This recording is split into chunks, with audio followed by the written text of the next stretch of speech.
Avui tenim un programa 100% cultural. La pandèmia, que fa més d'un any que estem patint, ha perjudicat a tots els sectors i el sector cultural no ha estat una excepció.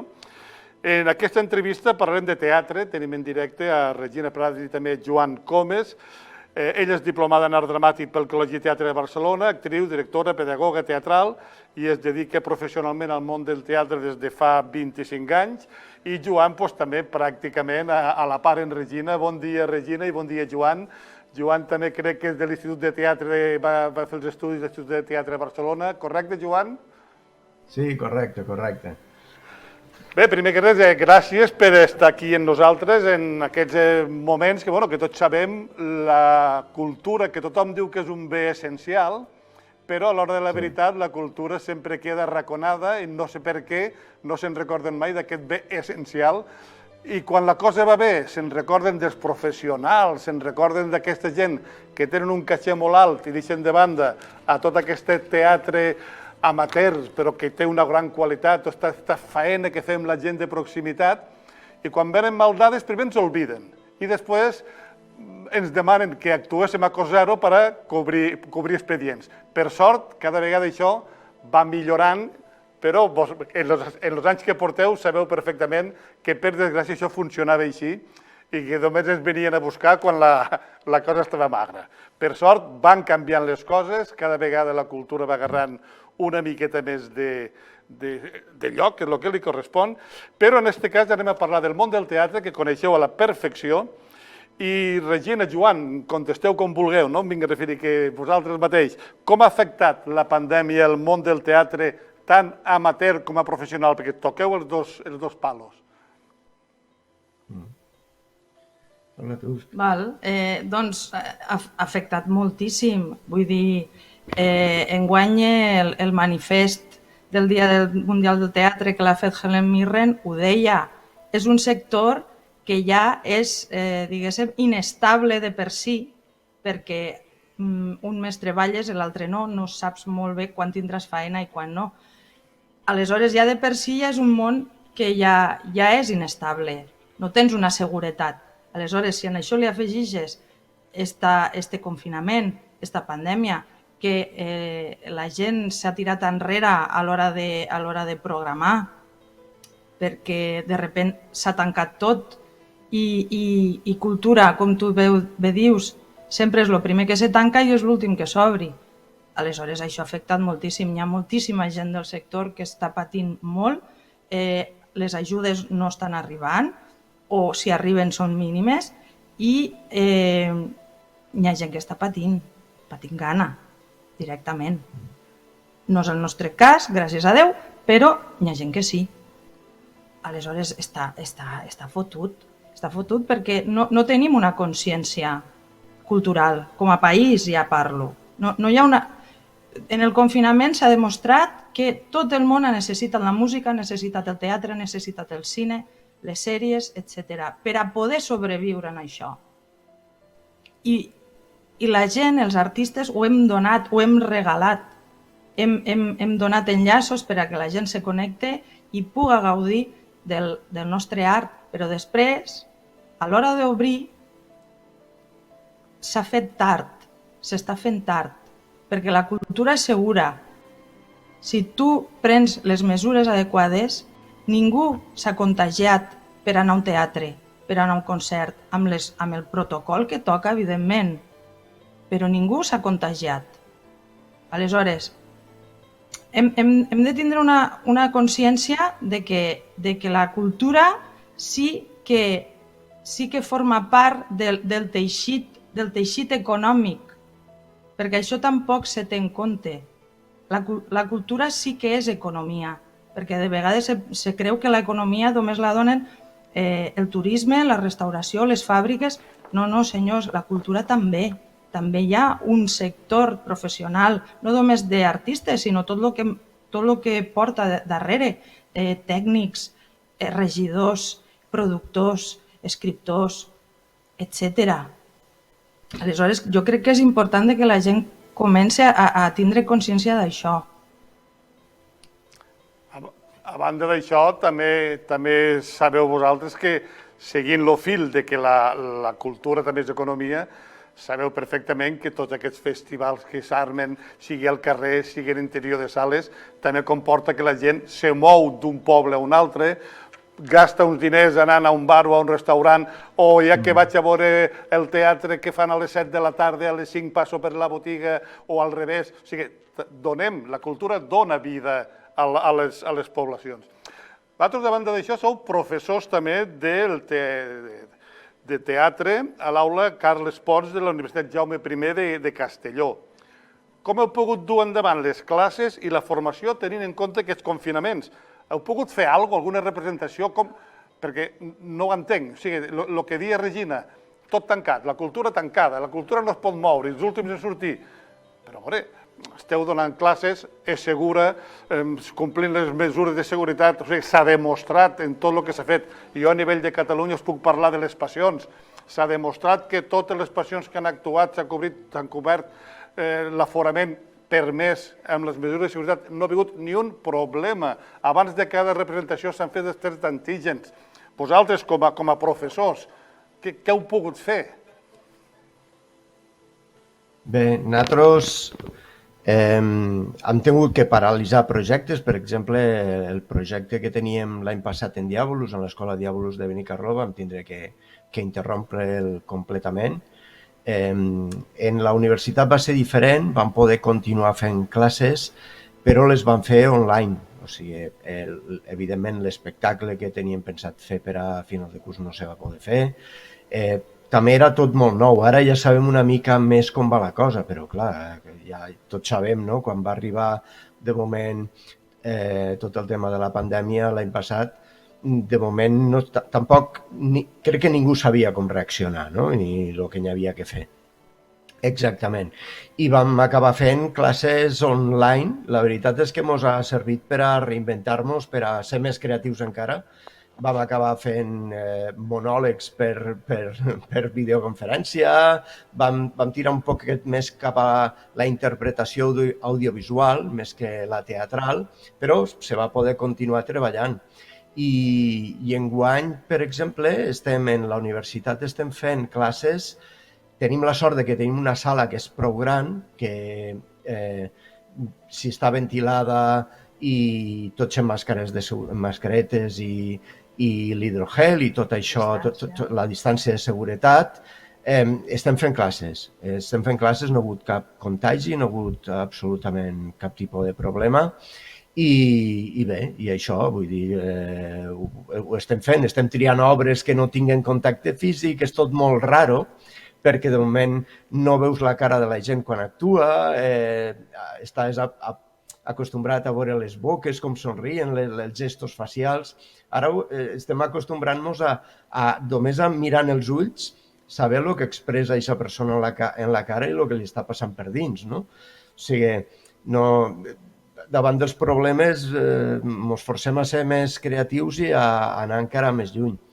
I en Benicarló, ara, per exemple, hem començat ara que ha baixat una mica aquesta segona i tercera onada que va haver de la pandèmia, estem tornant a les classes presencials. També hem triat una obra que no hi ha contacte, que hi ha escenes que potser són de 2 o 3 persones com a molt. Estem fent una Agatha Christie i hem estat treballant bastant de temps online. O sigui, treballant els textos, cadascú des de casa seva, però, clar, arriba un moment en què tenim que també treballar els moviments escènics i tota la posada en escena. En un moment tan complicat... I després aquí també estem fent classe en l'escola de Vinaròs, ara estem fent classe també en l'auditori i ens posem la mascareta i bon humor i endavant, ja està. En això anava perquè en un moment tan complicat com este, si no complicat, canviant, i com ara molt bé dia Joan, no? Que vos heu tingut que reinventar i que descobrir... Heu agafat, heu assumit la direcció de l'aula de teatre de Vinaròs. Què suposa aquest fet per vosaltres? Era una cosa que ens feia molta il·lusió, poder treballar al poble. Vull dir, són reptes que a lo millor no t'ho planteges fins que no ho fas, no? De repent dius, estic al poble, estic a casa, en 2 passos arribo a la faena i en gent que conec, en gent que te trobes pel carrer, i la veritat és que és molt gratificant. I és molt il·lusionant també encetar un projecte que puga servir per a que la cultura del teu poble tiri endavant i faci un passet més enllà. I això per a nosaltres és molt gratificant. Sí, en definitiva, això que comentem de la cultura, la gran pregunta que comentaves tu abans, no? de per què s'oblida lo primer, no? O sigui, quan hi ha algun problema, el primer que se retalla és la cultura, és la gran oblidada, no? I jo crec que hi ha un factor psicològic que és que les persones sempre tenim un jo present, el que se diu el jo present, allò que me passa ara i allò que me passarà en un futur.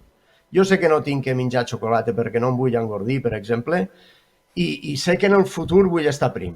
Però quan arriba el moment del present, pap, me menjo el xocolata, no? Perquè el jo present moltes vegades guanya. I en la cultura passa un poc això. Com és una cosa que els resultats se veuen molt al llarg del temps, perquè és com un sembrar i anar cultivant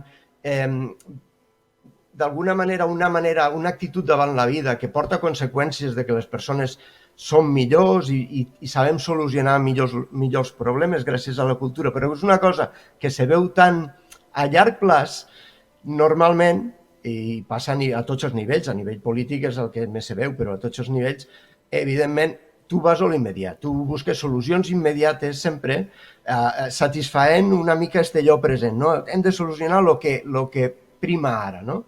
I després, què passa? Que la cultura, com el rest de la cultura, són a llarg plaç, se deixen, no se veuen, no són tan visibles, però són el principi de tot, en realitat. O sigui, s'ha demostrat en la pandèmia que les societats que tenien un nivell cultural més alt, la gestió de la pandèmia ha sigut millor, el comportament de les persones a nivell, respectant l'opinió de cadascú, ha sigut molt millor. I allò que et parla de comportar-nos de manera civilitzada se fa quan hi ha més cultura en un lloc. Quan hi ha menys cultura, hi ha més problemes, hi ha més conflictes, ens entenem menys les persones, etc. Tornant a l'aula de teatre de Vinaròs, quants alumnes teniu i quants de grups hi ha actualment a l'aula de teatre? I com organitzeu els grups? Grups n'hi ha 3.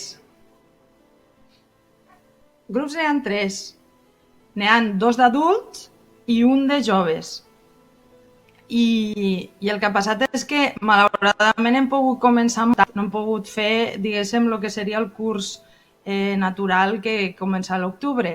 Hem començat a finals de febrer i aleshores també la gent, alguna ha tingut una mica de temor, perquè, clar, hi ha gent que té més temor, hi ha gent que en té menys, cada un porta com bonament pot. Aleshores, s'ha apuntat gent i s'han pogut grups. El que sí que, per exemple, el grup de joves enguany ha baixat una miqueta perquè ja els xicuelos ja tenien les activitats ja compromeses. Ja sabem que quan es comença l'institut ja se planifiquen, diguéssim, el temps i aleshores ha baixat una miqueta, però això no vol dir que no hi hagi grup i que se farà espectacle de final de curs en tots els grups, tant en el de joves com en els 2 d'adults.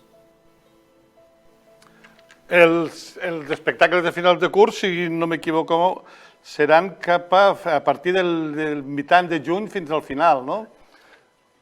Crec que són els 3 darrers caps de setmana de juny. Però ja a final de maig, primers de juny, us tornarem a cridar per explicar els 3 espectacles que portareu a terme, que de fet la gent ja ho pot veure que l'Ajuntament de Vinaròs ha repartit de la informació cultural d'ara de tot aquest trimestre. En tot el que esteu fent a nivell educatiu, a universitat, a nivell de diàbolos, a nivell de l'aula de teatre, en tots els vostres espectacles, la cultura del nostre territori, el valencià, quin valor li doneu? A veure, el tema és que si nosaltres no defensem el valencià, qui el defensarà? No el defensarà ningú. Passa una cosa en els idiomes, o sigui, jo conec molta gent que està disposat a fer un esforç per salvar una espècie d'un animal, que jo també la vull salvar, no? La diversitat animal, no? Però, en canvi, anem cada vegada més a una unificació monocromàtica de menys idiomes, menys maneres de pensar, com que tots que tenim que anar vestits igual, d'acord? I la idea és de que quanta més diversitat tenim, millor podem solucionar els problemes del món. És així, està comprovat, és un fet psicològic. Quan més diferents som les persones en el món global, més punts de vista podem tindre. I una de les eines fonamentals per a això és el tindre els idiomes diferents.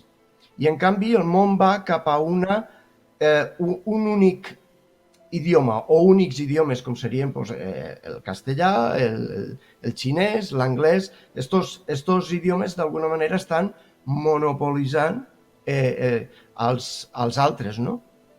I aleshores el fet de que cada lloc defense l'idioma que té és fonamental, és formar part de la cultura, forma part d'un benefici humà. És així de clar i ras, no hi ha res més.